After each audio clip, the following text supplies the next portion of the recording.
Gracias y paz, hermanos. Qué bueno que tenemos la oportunidad esta tarde de volver a vernos, disfrutar de esta calorcita que todavía está haciendo y pedimos al Señor que sea Él quien nos muestre esta tarde algunas de sus verdades a través de el estudio del libro de Isaías. Hemos llegado al capítulo 43. En el capítulo 43, el contexto se sitúa en el exilio babilónico. Cuando el pueblo de Israel enfrentaba prácticamente un futuro bastante incierto, producto de la opresión y el cautiverio, esto implicó no solamente ir hacia Babilonia, sino haber dejado su tierra natal y haber visto la destrucción de su templo. Para ellos era un choque porque ya no había un lugar donde adorar. Para ellos es imprescindible tener ese lugar y sobre todo porque iban a una tierra extranjera. Esto los llevó en su momento oportuno a tener una identidad o una crisis en su identidad. Por un lado, Nabucodonosor llevándose en tres partes en el exilio babilónico a los sacerdotes, artesanos, la clase rica y los líderes o la realeza, entre ellos Daniel y sus amigos, para poder manifestar e inculcar la cultura babilónica.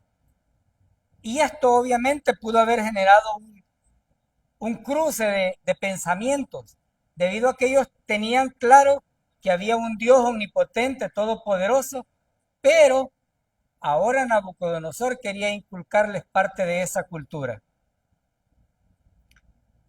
Esta disciplina que el pueblo de Israel, o en este contexto Judá y Jerusalén iba a pasar, tenían como propósito reprimir o castigar aquellas cosas que Israel ya había hecho. Y esto fue prácticamente dado a conocer mucho tiempo antes. Y esto nos muestra cómo el Señor iba dando este tipo de profecías para que el pueblo también conociera estas situaciones. El cautiverio de Judá en Babilonia no solamente fue el momento de la disciplina, sino uno de los momentos más importantes en la historia bíblica, porque el exilio formó parte del juicio de Dios contra el pueblo en ese tiempo. Alguien dirá, ¿y por qué fue imprescindible? Uno, porque el Señor les estaba diciendo lo que están haciendo está mal. ¿Recuerdan el contexto cuando Ezequías fue restaurado de su salud y dijo, le llegaron a visitar y él dijo, ¿qué? El profeta le preguntó, ¿qué es lo que mostraste a los que visitaste? Y le dijo, les mostré todos los tesoros, le dijo. No hubo nada que yo no les mostrara. ¿Qué le dijo el profeta? Todo lo vas a perder y te vas a ir hasta vos, papá, le dijo. ¿Sí? Y no solamente eso, entonces ese contexto llevó en este punto a que ellos tuvieran que sufrir ese cautiverio. Y algunos dicen, Dios es bien injusto porque estaba juzgando a este pueblo y no que es el pueblo escogido de él. Pues con mucha más razón. Por ser el pueblo escogido, él esperaba mucho más de su pueblo. Y cuando yo leía esto, me quedé pensando por un momento cuántas veces nosotros a nuestros hijos les exigimos que den mucho más de lo que deberían de dar. Y hay momentos en que nos sentimos defraudados y viene un momento de crisis o viene un momento de reprensión, pero posteriormente vemos si hay o no una reacción de parte de nuestros hijos. Lo mismo estaba haciendo Jehová con este pueblo. Le hizo las advertencias, le dijo qué tenía que hacer, pero en el momento oportuno ellos desviaban su atención, se dejaban envolver por el mundo que les rodeaba. Y yo los voy a invitar para que vayan a Jeremías capítulo 25. Jeremías está ahí cerquita de Isaías.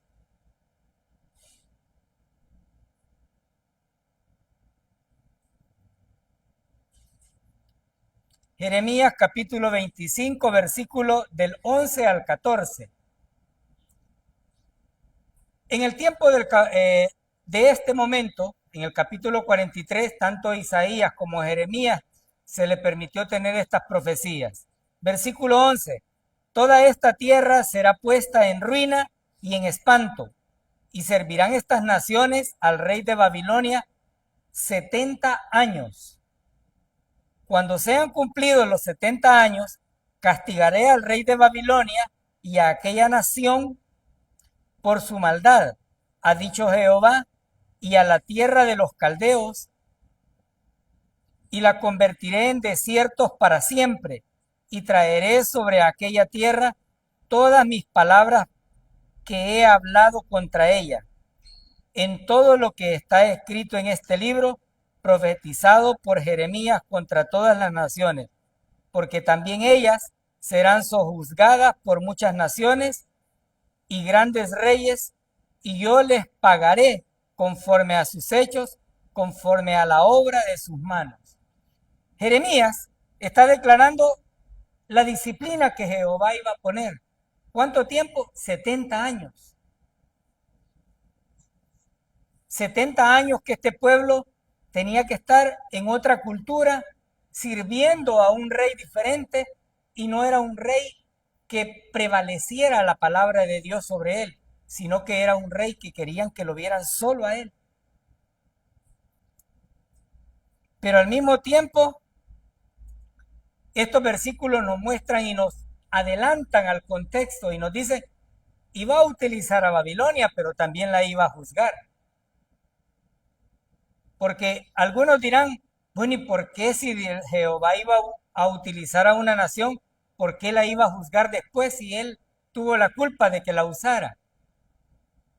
Probablemente algunos se pregunten eso, pero la respuesta es, ¿qué sucedió cuando Babilonia se hizo expansivamente grande? El rey dijo, miren lo que yo he hecho. Pero ¿era cierto que él había construido el imperio? No, es lo que el Señor le había permitido obtener. Los seres humanos cometemos continuamente el error de que el Señor nos permite ir prosperando algunas veces, poquito a poquito, pero media vez nos deja unas monedas sueltas en la bolsa y nos creemos los millonarios del mundo. Y entonces decimos, miren lo que yo tengo. Pero entonces el Señor dice, no lo tenés, yo te lo presté para ver qué tan buen administrador sos. Y ese es el punto en el cual Jeremías estaba también manifestando esto.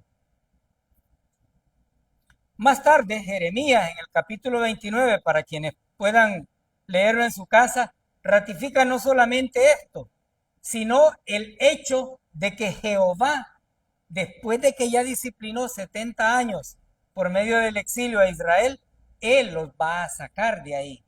Y este es el punto en el cual estamos en el capítulo 43. ¿Cuándo comenzó a cumplirse esto? Bueno, comenzó a cumplirse con las deportaciones. Recordemos que Nabucodonosor llevó cautivos al imperio babilónico a Asiria, que fue vencido. Asiria tenía el poder sobre algunas partes de Judá y utilizó, y todo lo que Judá tenía o Asiria tenía, también fue llevado a Babilonia. Pero la promesa que el Señor había hecho que les iba a sacar del cautiverio o del exilio, también tenía que ser utilizado otro para poder cumplirse, y utilizó a Ciro por medio de los medos persas venciendo a Babilonia y permitiendo que Israel volviera a la ciudad. Entonces, estamos en este punto en donde los judíos ya habían dejado el templo, estaban inmersos en otra cultura, tenían una vida religiosa todavía, pero no tenían un lugar donde manifestar su adoración a Jehová. Por el contrario, muchos de ellos eran privados de esa adoración y obligados a adorar otros dioses. Entonces, alguien podrá decir, no estaban pasándola bien, definitivamente no. Creo que gracias a la misericordia de Dios, ninguno de nosotros ha estado exiliado en ningún lado. Y las pocas disciplinas que pasamos, pues las sobrellevamos gracias a la misericordia de Dios. Pero este pueblo sí tenía un problema serio. Y en el capítulo 43, versículo 1, entonces nosotros vimos que Jehová Dios se presenta como el creador. Es decir, le está diciendo, yo te elegí, yo te escogí, no es por tu belleza.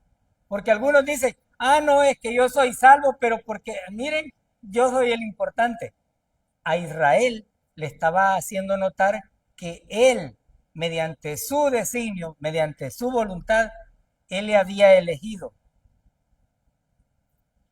Pero algunos dicen que injusto es Dios porque usa a algunas personas y después las va a juzgar. Y las personas no tienen culpa de ser instrumentos. Pero vayamos para aclarar este punto. Vayamos a Romanos capítulo 9, versículos 14 y 15.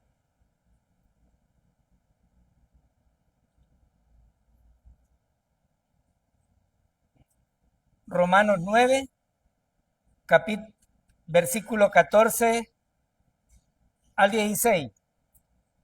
Dice el versículo 14, ¿qué pues diremos? ¿Que hay injusticia en Dios? En ninguna manera. Pues a Moisés dice, tendré misericordia del que yo tenga misericordia y me compadeceré del que yo me compadezca. Así que no depende del que quiere ni del que corre, sino del que Dios tiene misericordia. ¿Era justo que juzgara a aquellos pueblos por haberse sublevado contra ellos? Sí, era justo. No hay injusticia en lo que Dios hace. Vimos cómo el rey de Asiria decía, ya derribé todas las naciones, ¿dónde están esos dioses? Me los terminé a todos. ¿Qué creen ustedes que un Dios como el de ustedes los va a librar? ¿Qué estaba haciendo este hombre? Ensoberbeciéndose por la potestad que Jehová le había dado. ¿Qué estaba haciendo Nabucodonosor? Exaltado. Y tanto vimos cuando estudiamos estos libros que él manda a crear una estatua. ¿Para qué era? Para que la adoraran. ¿Por qué? Porque él se creía superior a Dios. Pero también aprendimos que la superioridad o la exaltación de uno mismo es un orgullo y al Señor no le complace ese orgullo en los seres humanos, porque la honra y la gloria es para Él. Por eso, en el capítulo 43 y en el versículo 1, Él declara, creador, y le da una palabra de aliento, no temas. Es increíble cómo en medio de las dificultades, el Señor se presenta y dice, no temas. Pero a veces es fácil decir, hermanos, no tengan miedo, pero no todos pasamos en el mismo nivel de dificultad. No todos pasamos las mismas circunstancias en la vida. Pero aquí el Señor se muestra como el creador y no solamente eso, sino como el formador. ¿Qué estaba haciendo con el exilio? Formándoles un carácter, haciéndoles saber que ellos estaban equivocados y que Él era quien podía salvarles. Y que únicamente de la mano de Él era que podían tener la tranquilidad oportuna como pueblo. Los estaba formando. ¿Qué hizo durante el cautiverio egipcio? Tuvieron que sufrir mucho tiempo. ¿Lo formó esa disciplina? Sí. Y uno dirá, oh chica, pero 400 y tantos años. Sí, pero el Señor tiene su propósito. Y aquí hemos aprendido como dice Romanos, de quien Él quiere, Él tiene misericordia. Y eso nos muestra la soberanía de Dios. Él puede hacer con la creación lo que a Él le place. Y por eso, en el versículo 1 del capítulo 43, Él se manifiesta como el creador, no solamente de Israel, sino de todo cuanto existe. Pero algo importante que vimos en este capítulo es que Él destaca que Israel tiene debilidades, pero que es el pueblo elegido por Él. Es interesante cuando pensamos en Israel en este tiempo, en pleno siglo XXI, y vemos tanta depravación que puede surgir en el pueblo de Dios. Y nos quedamos por un momento y decimos, ¿merecerá realmente Israel? Y en la mente humana decimos no. Pero, ¿quién es el soberano? Dios. ¿Quién lo eligió? Él. ¿Por qué? Porque tenía propósitos para este pueblo. En primer lugar, Él esperaba que el pueblo pudiera engrandecer su nombre y llevar su palabra a todos los lugares que había, a todas las naciones, a todas las aldeas, a todas las tribus, o como quiera que se llame en cada uno de los contextos. Pero buscaba que su pueblo no se contaminara, que se mantuviera íntegro. Pero, ¿qué hacía el pueblo? No. De generación en generación tenían que transmitir y mostrar a sus hijos quién era el Dios todopoderoso, el gran yo soy, pero no lo hacían. Se ligaban con otras naciones paganas y asumían las características que estas naciones paganas tenían y dejaban de proclamar al Señor. Venía el Señor, enviaba un profeta, les reprendía por lo que estaban haciendo, ellos regresaban nuevamente al Señor y esa era una constante en la vida de este pueblo. Y por eso le dice, yo soy quien los cree. Y no solamente eso, en este versículo prácticamente les dice, porque yo te redimí. Es decir, yo te compré. Israel no se pertenece a sí mismo, le pertenece a Dios. Y ahora, en este contexto de la iglesia, ninguno de nosotros podemos decir, yo puedo tomar mis propias decisiones. No, Señor, a usted lo compró el Señor con la sangre preciosa de su Hijo Jesucristo. Y ahora usted tiene el sello de Cristo y es parte de esa obra que el Señor hizo.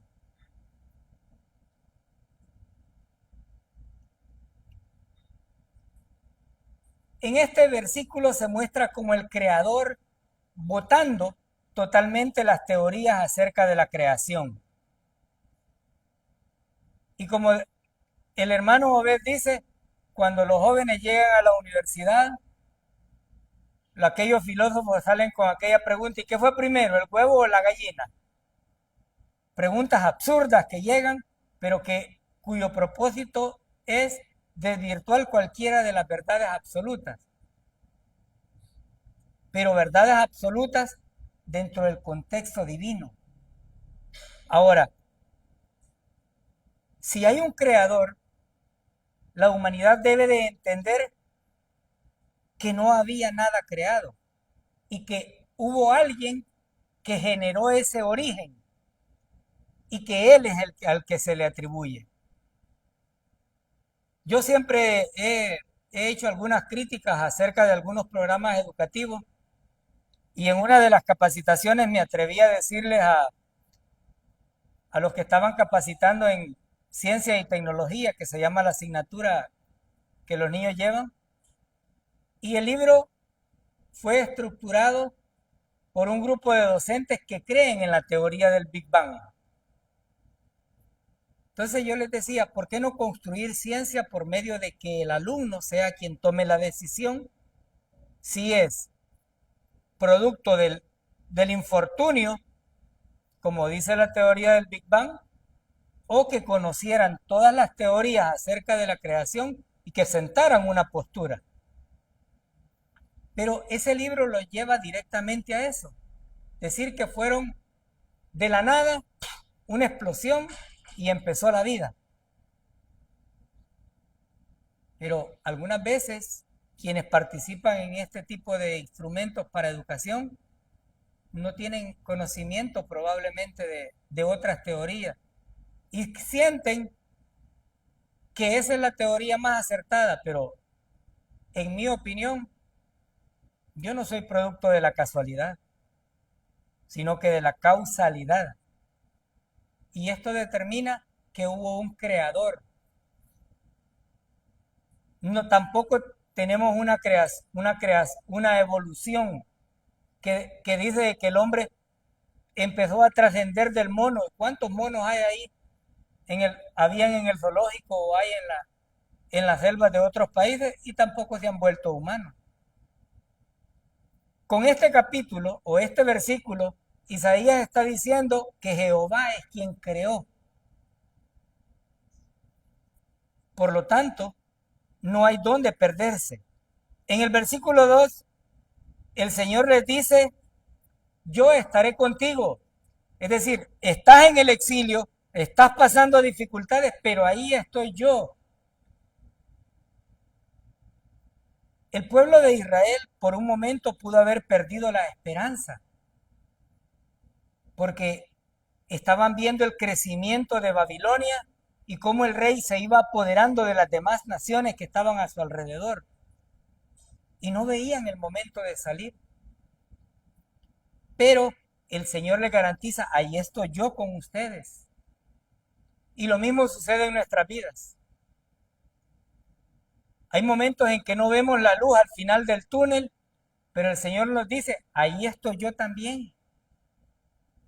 ¿No les parece que es maravilloso las palabras de aliento que estaba recibiendo este pueblo? Es decir, estaban pasando dificultades, pero Jehová les dice, ahí estoy con ustedes. Si pasas por las aguas, yo estaré contigo. Cualquiera que sea la dificultad, el Señor está ahí. Y esto debemos de tenerlo claro. Porque cuando el Señor dice, no temas, está utilizando una palabra en griego que dice, no te dejes persuadir, no te dejes engañar, no te dejes, como decimos en nuestro país, El Salvador, que no los enganchen, pues. Que estemos firmes en la roca que es Cristo. Con esto en mente, llegamos al versículo 3. El Señor ya se posicionó como tal, creador, formador. Ahora el versículo 3 dice, porque yo, el Señor Dios tuyo, el Santo de Israel, soy tu Salvador. A Egipto he dado por rescate, a Etiopía y a Seba a cambio de ti.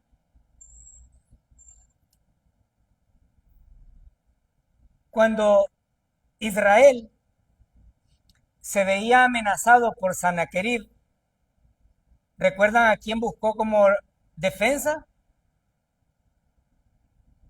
Iba buscando y decía, los egipcios tienen un poder bastante positivo, pero el profeta le dijo, por medio de Isaías le dijo, a través de la palabra de Dios, y le dijo, nada sirven esas tonteras que dicen estos que tienen, ni carros, ni caballos, nada.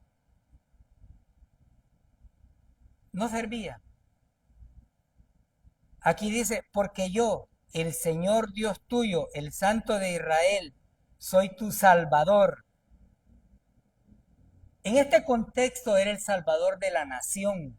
Los había apartado, los había protegido, había estado en las guerras con ellos. Pero no solamente eso, sino que entregó a Egipto. ¿Por qué? Por rescatar a Israel. ¿Qué más hizo? Entregó a Etiopía, a Seba a cambio de ti, le dice. Y aprendimos en estos versículos que el Señor iba usando naciones. para rescate de Israel, porque cada una de estas naciones pretendía erradicar por completo el pueblo de Dios, pero él siempre iba dejando un remanente.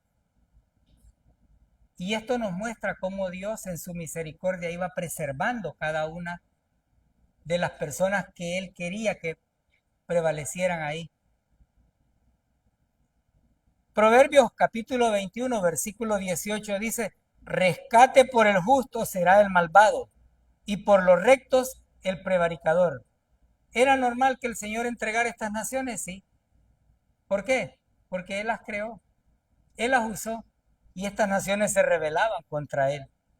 Les mostraba su grandeza, y ellos creían que dicha grandeza era producto de su esfuerzo. ¿Y qué era? Nada, nada. ¿Cuál era el poder de los carros? ¿Cuál era el poder del ejército? Ninguno. En este contexto, Dios utilizó muchas naciones paganas para disciplinar a Israel, pero luego las iba a enjuiciar. ¿Por qué? Porque ellos se ensoberbecían y no acataban y aceptaban al Dios Todopoderoso que se estaba reflejando ahí. En este cautiverio como disciplina, Jehová nos recuerda que Él es el dueño, amo y señor del mundo, y que no hay imperio alguno al cual Él no haya tenido que someter.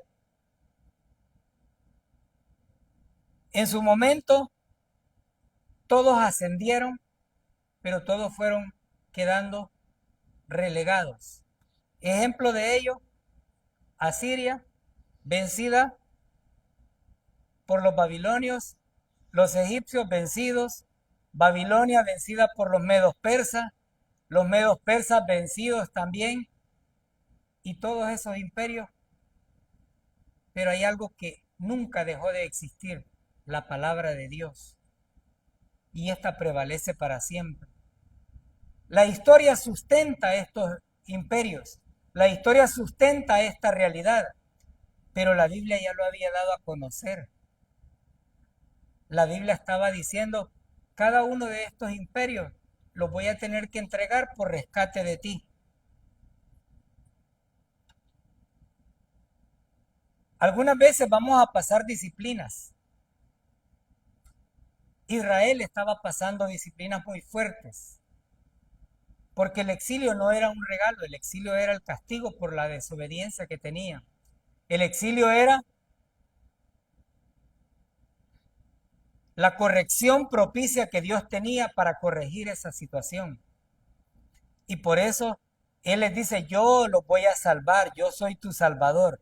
Versículo 4, porque a mis ojos eres de gran estima, eres honorable y yo te he amado. Daré pues hombres a cambio de ti y naciones a cambio de tu vida. Wow. Cuando yo leí este versículo me quedé y dije, porque a mis ojos eres de gran estima. Y lo único que se me vino a la mente es, ¿cómo es Israel realmente? ¿Cómo nos narra la Biblia que Israel fue pasando de generación en generación? Y el Señor nos muestra un Israel que se equivocó constantemente. Tuvo hombres buenos que dirigieron esta nación, pero Israel despreció a Jehová, no solamente una vez. Israel dijo, ya no me vengan estos profetas a decir tantas cosas.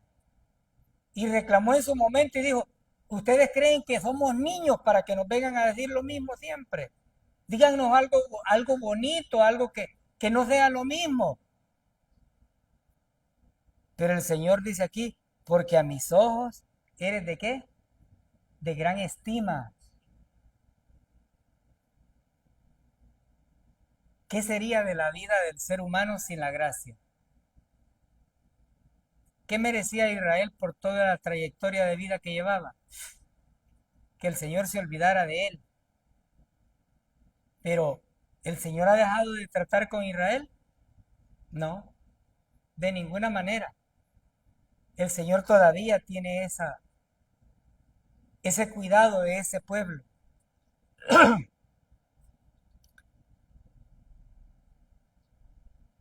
Israel no solo dejó de cumplir su misión de anunciar y de expandir al único Dios, se le olvidaba. Incidían los pueblos y ellos dejaban a Jehová y se iban a adorar a Acera. Dejaban a Jehová y se iban con Moloch. Pero el Señor dice, te tengo en estima. ¿El Señor sabía que se iba a volver idólatra a Israel? Sí, lo sabía.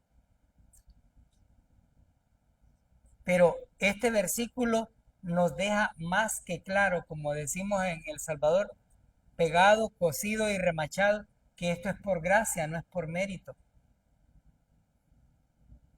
No hay mérito en Israel para haber tenido esta bendición. Cuando llegaron a Babilonia, no solamente se mostraron adversos a la cultura, sino que también tuvieron que seguir los patrones culturales que Babilonia tenía. Pero Él les dice, porque a mis ojos eres de gran estima, eres honorable y yo te he amado. ¿Cuál mérito humano? ¿Cuál cumplimiento de ley? ¿Habían cumplido ley? No, no había ley alguna. ¿Habían obrado bien? No, no habían obrado bien. Pero el Señor les está dando a conocer su estima, su amor. ¿Por qué? Por gracia. Dios removió los imperios que habían. ¿Para qué? Para preservar a Israel. Iba a destruir a Babilonia, iba a quitar la soberbia de Babilonia para que Israel pudiera ser rescatado. Iba a usar un hombre para que Israel pudiese volver al lugar donde había la adoración verdadera para ellos. El Señor les prometió muchas cosas, pero este pueblo algunas veces dudó de esas promesas, al igual que a veces lo hacemos nosotros. El Señor nos dice, yo estaré contigo para siempre. Y de pronto flaqueamos en nuestra vida y decimos, ay, ¿será que el Señor ya me dejó? ¿Se olvidó de mí? No, Él había hecho promesas para Israel y las estaba cumpliendo. Jeremías dijo que iban a ser 70 años y los 70 años estaban pasando. Ahora les estaba dando justamente una salida y les dice, no temas, yo te creé, no temas, yo te conozco y sé hasta dónde vas a llegar. Y no solamente eso, sino que les dijo en este contexto, para mí eres de gran estima, eres honorable. Y aquí llegamos a un punto de aplicación en nuestra vida. ¿Cómo nos verá Dios a cada uno de nosotros? Con una alta estima, porque es incalculable el amor que Dios tuvo cuando envió a su Hijo Jesucristo por nosotros, que no valíamos nada. No había mérito alguno en nuestras vidas. Al contrario, todavía después de ser creyentes, le fallamos constantemente. ¿Y el Señor qué hace? Nos mira con estima. ¿Y por qué traigo alusión a esto? Porque el Señor no ha cambiado. Él es inmutable, Él no cambia. Aquí estaba haciéndolo con su pueblo. Estaba diciéndole al pueblo, ustedes son de gran estima. Ustedes, yo los he amado y daré pues hombres a cambio de ti y naciones a cambio de tu vida. Es por eso que todavía Jehová Dios está tratando con este pueblo. Pero es increíble cómo la misericordia, el amor y la paciencia del Señor va con su pueblo. Y así como Él lo ama, cada uno de los creyentes debemos de sentir esa estima por este pueblo. Porque la palabra es clara. A quien te bendijere lo bendeciré y a quien te maldiga, ahí va por consecuencia. Israel muestra la clara gracia que el Señor tenía para con ellos. Aquí no se trata de que digan, no, pero como en el Antiguo Testamento no era por gracia.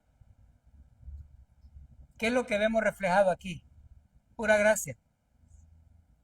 Versículos 5 y 6. Le vuelve a decir, no temas, porque yo estoy contigo. Del oriente traeré tu descendencia, del occidente te recogeré. Diré al norte, entrégalos, y al sur, no los retengas. Trae de lejos a mis hijos y a mis hijas de los confines de la tierra. Y una vez más, da palabra de aliento. No tengas miedo, le dice a su pueblo. Pero, ¿estaban con temor? Sí, había cautiverio, había privación de libertad, hacían no la voluntad de ellos. El temor es una acción natural cuando se está en problemas o cuando las dificultades llegan a un nivel mayor. Pero aún en esa dificultad el Señor dice, no temas.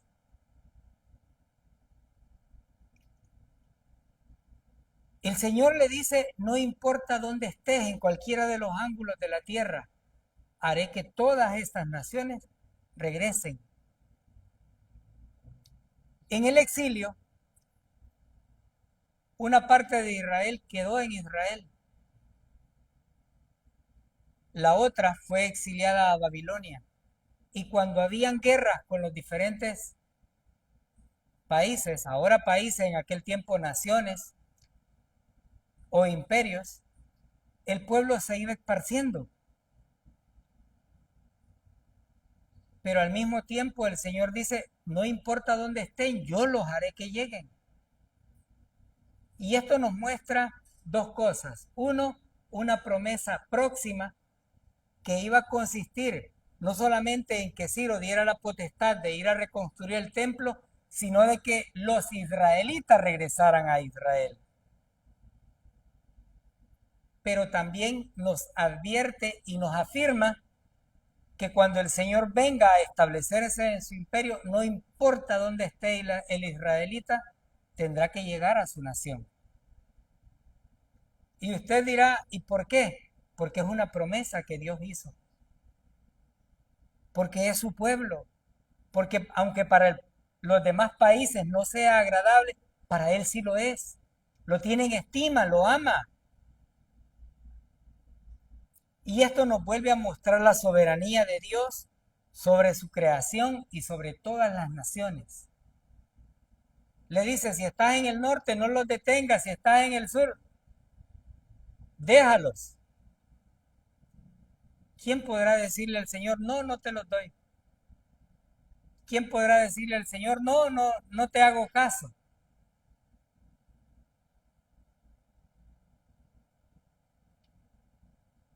Él, por medio de su palabra, nos dejó claro que su propósito es que Israel esté junto.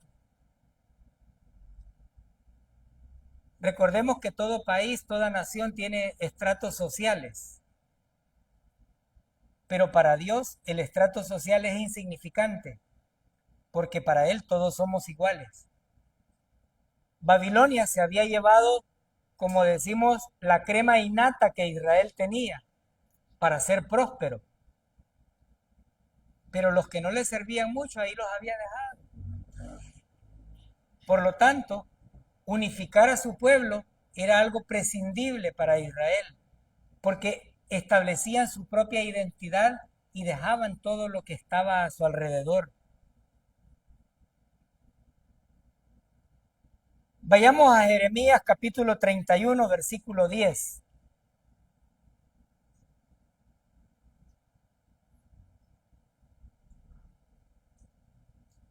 Dice Jeremías 31:10, Oíd palabra del Señor, naciones, y hacedlo saber en las costas que están lejos. El decir, el que dispersó a Israel, lo reunirá y lo guardará como el pastor a su rebaño. ¿Quién los había dispersado? Jehová. ¿Por qué? Como disciplina. ¿Quién los iba a reunir? Jehová. ¿Por qué? Porque es su pueblo amado, es su pueblo querido y lo iba a cumplir. Y por eso él hace llamado a todas las naciones. Y esto todavía en este tiempo da aliento.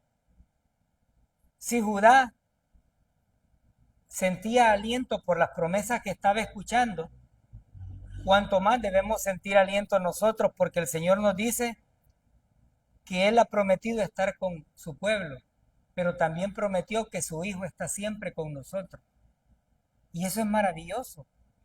Eso nos dice que no estamos solos, que cualquiera que sea la dificultad del río, las aguas que estemos sucumbiendo, el Señor está ahí.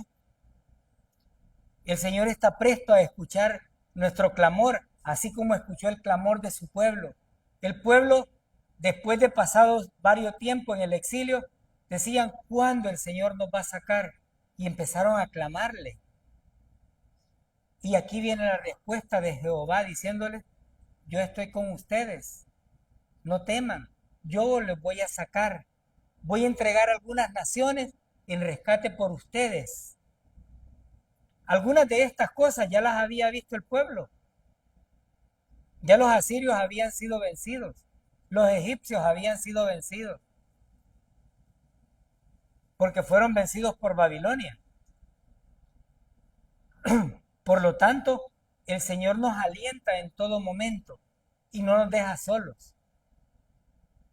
Y nos anima a tal punto que nos garantiza que Él siempre va a estar ahí con nosotros. Regresemos a Isaías, versículos 7 al 9. Todos los llamados de mi nombre, para gloria mía los he creado. Los formé y los hice. Sacad al pueblo ciego que tiene ojos y a los sordos que tienen oídos. Congréguense a una todas las naciones y júntense todos los pueblos. ¿Quién de ellos hay que nos dé nuevas de esto y nos haga oír las cosas primeras? Presenten sus testigos y justifíquense. Oigan y digan, verdad es. Ahora el Señor dice, todos los llamados de mi nombre. Cuando yo leía esto, me quedé pensando y dije, ¿a quién le llama? Primero a su pueblo. Y segundo a todas las naciones de la tierra. ¿Por qué? Salmo 24:1 dice, de Jehová es la tierra y su plenitud y todo lo que en ello habita. ¿De quiénes son las naciones? Del Señor. Que ahora en este tiempo salgan presidentes diciendo, yo tengo la nación así, es parte de la soberbia humana, pero todo viene del Señor. ¿Quién puso las autoridades? Dios. ¿Quién las va a juzgar? Dios. Y los juicios que el Señor hace son rectos y da a cada uno según merece. Él permitió que el pueblo de Israel tuviera reyes. Él permitió que el pueblo tuviera jueces para sojuzgarle. Él permitió que tuviera gobernantes. Él quiso poner todo el gobierno para que fuera él el único y soberano rey. Pero el pueblo dijo no. Y desde ahí ha venido cada uno de los procesos de disciplina y de disciplina. Pero aquí les dice, todo cuanto fue creado, ¿para quién es? ¿Qué dice? Para gloria mía los he creado. Es decir, no es para que se gloríen ellos, es para que glorifiquen a Dios. Los formé y los hice. ¿Cuál hecho de dónde viene usted? No, usted fue formado. ¿De dónde? Del polvo. La ciencia hoy está diciendo que es increíble cómo el ser humano puede descompensarse del sodio, del potasio, del magnesio. ¿Y dónde están esos elementos? En la tierra. Ahí están todos. El fósforo, ahí está. Y la gente dice, no, es que de la explosión venimos. ¿Cuál explosión? La Biblia nos dice, Dios los creó y nos ratifica de dónde. ¿O creen ustedes que es pura coincidencia que la tierra tenga todos los elementos que el cuerpo humano posee? No, no hay coincidencia en eso. Eso nos ratifica la creación. Pero ahora hace un llamado y dice, sacad al pueblo ciego que tiene ojos y a los sordos que tienen oídos. Veía la grandeza de Israel de Jehová. Le acababa de hacer un milagro y ya se había desviado. Pero, ¿qué de diferente tiene Israel a nuestra vida? El Señor nos hace un milagro y llegó la hora del culto. Ay, no, hoy no voy, es que vieran que me duele. Somos idénticos a Israel. Señor, yo te pido salud para poder ir a tu templo. Y le da salud, pero usted se va para la fiesta. Señor, yo te pido que si no me falta el pan, el pan de cada día, yo voy a estar agradecido. Nada.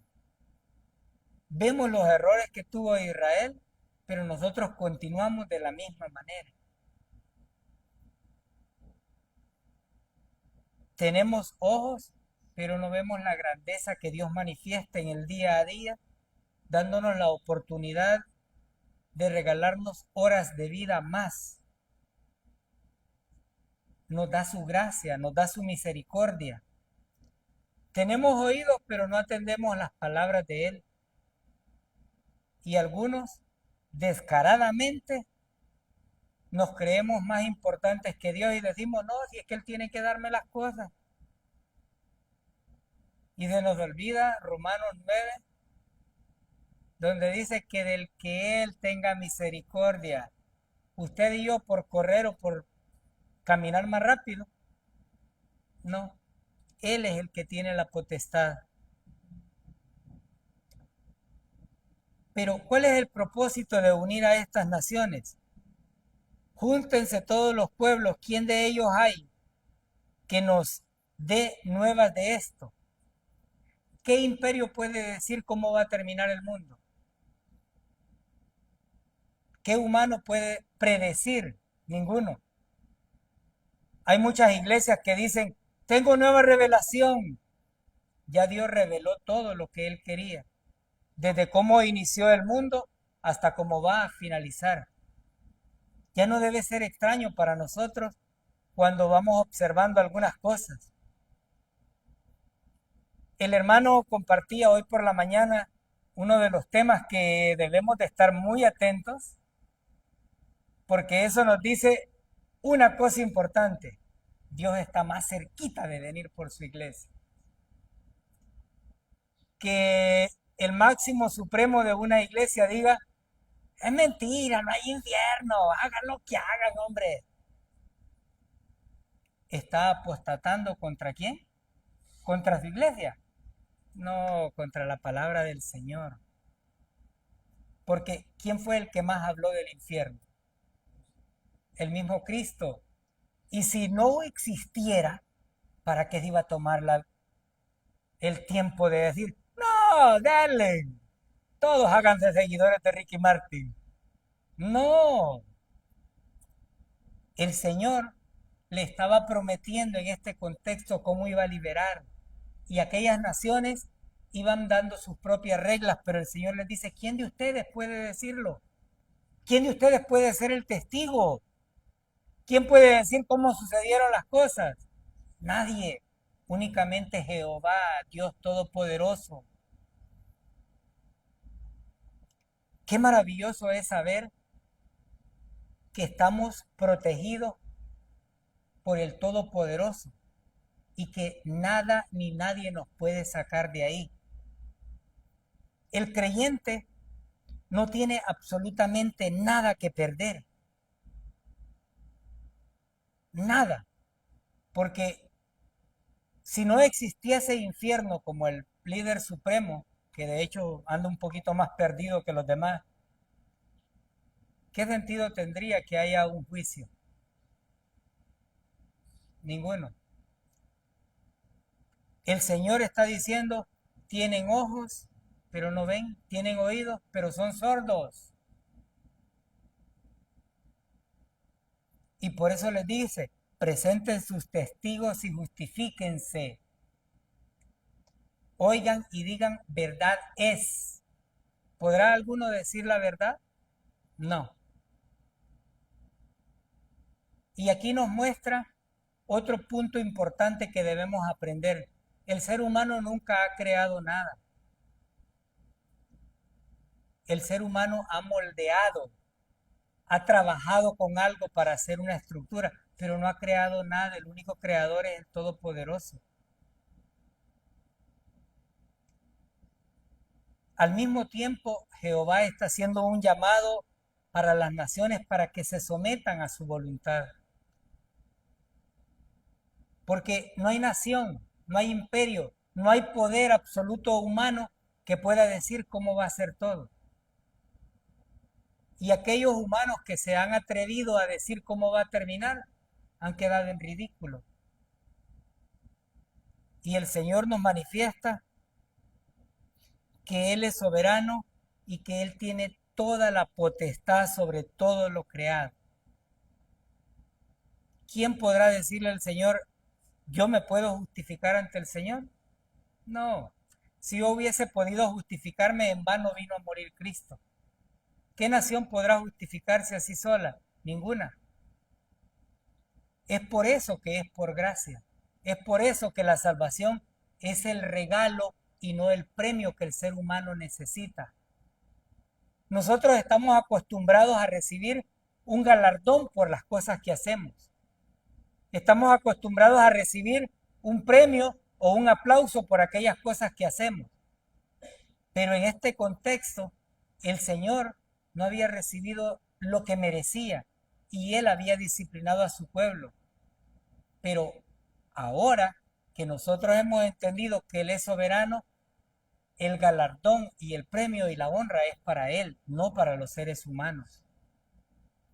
El Señor nos muestra cómo iba entretejiendo la vida de cada uno de los miembros de su pueblo y cómo iba usando una nación para disciplinar a su pueblo y cómo algunas veces también utiliza una enfermedad para tenernos quietos. Porque cuando nos sentimos óptimos en nuestra salud, se nos olvida que el Todopoderoso es el que nos tiene así. Y entonces el Señor dice, le voy a poner este asuntito a esta persona para que esté quietecita. Y entonces venimos y decimos, gracias Señor, porque entendemos que el día a día es su misericordia. El soberano, el eterno que eligió a Israel, que lo edificó, que lo creó y que hizo de una nación simple e insignificante, lo mira con buenos ojos. Cuanto más no va a ver bien a su iglesia. Que sea Dios quien permita que cada una de nuestras decisiones puedan ir conforme a la voluntad de Dios. Y reitero, si la apostasía como característica de la venida del Señor se va dando paulatinamente, la venida del Señor todavía está aún más cerca. El que tenga oídos para oír, que oiga. Eterno y soberano.